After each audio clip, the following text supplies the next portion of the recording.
Hello dear students. Students, we are looking chapter laser, and in this chapter our today's topic is LiDAR or application of laser.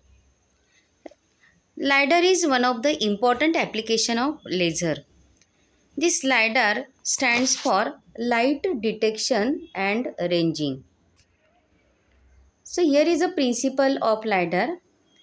Laser light is sent from a source or transmitter and reflected from object in the scene. The reflected light is detected by the system receiver and the time of flight is used to develop a distance map of the object in the scene. So students, इसका meaning हम समझ लेते हैं. So here means the laser light is sent from source means यहाँ से light transmit होता है. Afterward it falls on object and immediately it get reflected. So after reflection, here it is collected by receiver. तो and time of flight is noted, मतलब transmission से receiving तक जो भी टाइम लगता है वो टाइम नोट किया जाता है या मेजर किया जाता है. And by using this time here it is here there is a develop of distance map of the object in the scene. ठीक है. सो हियर कंस्ट्रक्शन देख लेते हैं पहले. So in that construction lasers are used, scanners are used, photo detectors and receivers are use. तो वही diagram यहाँ पे हम डिटेल में समझ लेते हैं. सो फर्स्ट है लेज़र.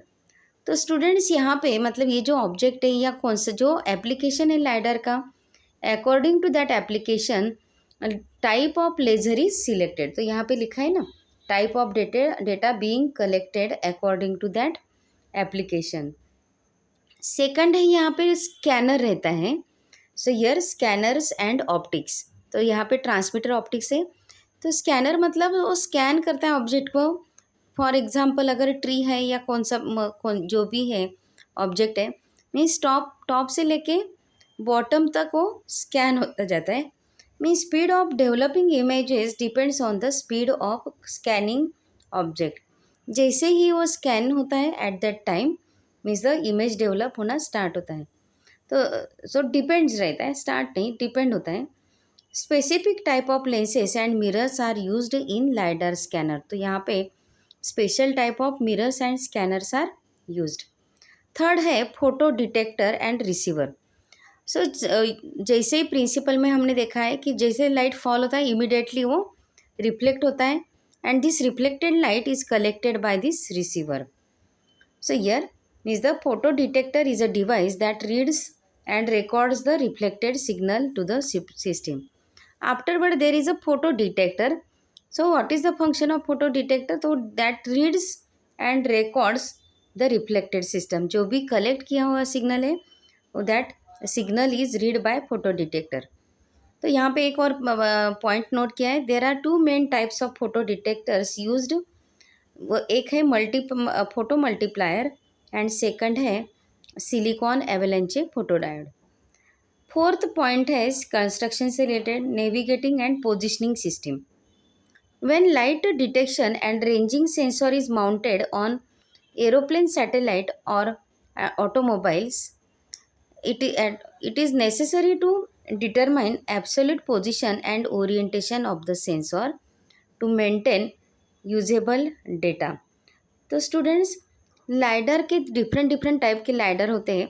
अगर मूव होने वाला लाइडर है तो वहाँ पे जो सेंसर है so that sensor is necessary to determine absolute position. तो यहाँ पे जीपीएस सिस्टम क्या करता है? GPS provides accurate geographical information regarding the position of the sensor. जो मूवेबल लाइडर है तो वहाँ उसका पोजीशन जो भी है वो रिकॉर्ड किया जाता है बाय यूजिंग जीपीएस. तो internal measurement unit records the accurate orientation of the sensor. तो इंटरनल मेजरमेंट मतलब जो भी टाइम है, time required to come laser beam that is measured by, वहाँ पे जो कैलकुलेटर रहता है या मेजरमेंट यूनिट रहता है उससे मेजर होता है. So that accurate orientation of the sensor.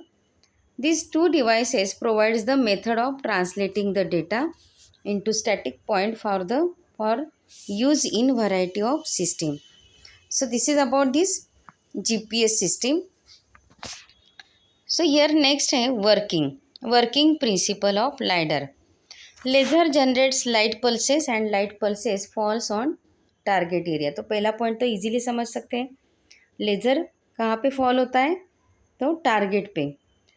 This light pulses strikes an object और surface and they are reflected back to the receiver. तो कंस्ट्रक्शन में हमने देखा है लाइट पल्सेस फॉल होते हैं. Afterward this light pulses get collected by receiver. The time it takes for the pulses to return is measured and the distance is calculated by using formula d is equal to ct upon t 2 where d is distance between object and receiver. तो students यहाँ पे जो formula है ये हमारा general formula है. Speed का जो फार्मूला है by using that this formula is return. So here 2 is there, factor 2 is there. So this 2 is because light rays travels 2 times the same distance. So that's why 2 is there. मतलब transmission का time and reflection का time. So here C is speed and T is time. The return beam is collected and processed to create 3D representation. जो भी afterward bye photo detector यहाँ पे क्या होता है 3D रिप्रेजेंटेशन क्रिएट होते हैं. Now applications of LiDAR. Actually so many applications are there but common और main applications of LiDAR are here. First है autonomous vehicle. LiDAR creates precise real-time 3D maps of the environment enabling safe navigation and collision avoidance for self driving cars.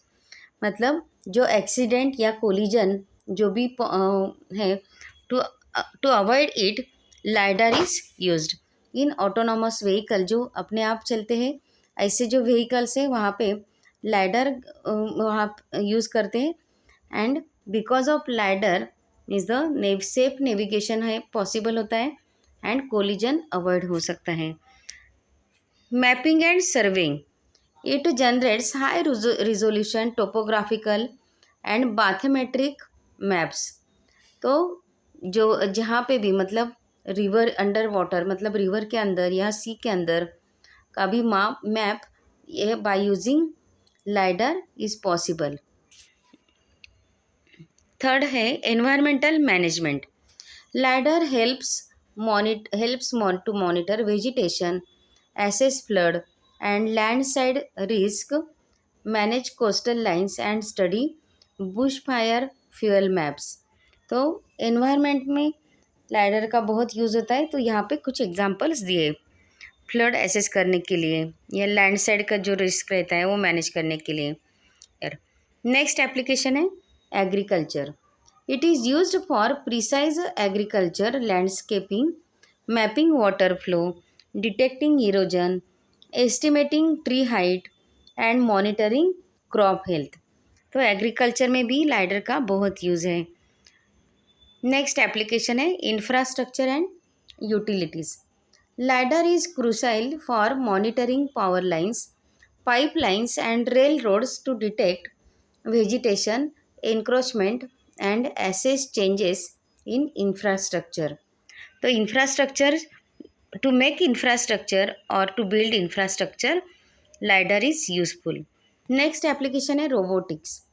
Robots use LiDAR for object detection, identification and navigation to understand and interact with their surroundings in real time. Last है archaeology. So archaeology. In archaeology, LiDAR is useful. LiDAR can uncover microtopography hidden by vegetation, revealing structures and features that are not visible from the surface. So यहाँ पे ये सारे applications हैं. Means apart from this, another applications are there, but these are the main applications of LiDAR. तो students ये था LiDAR के बारे में. So here, thank you.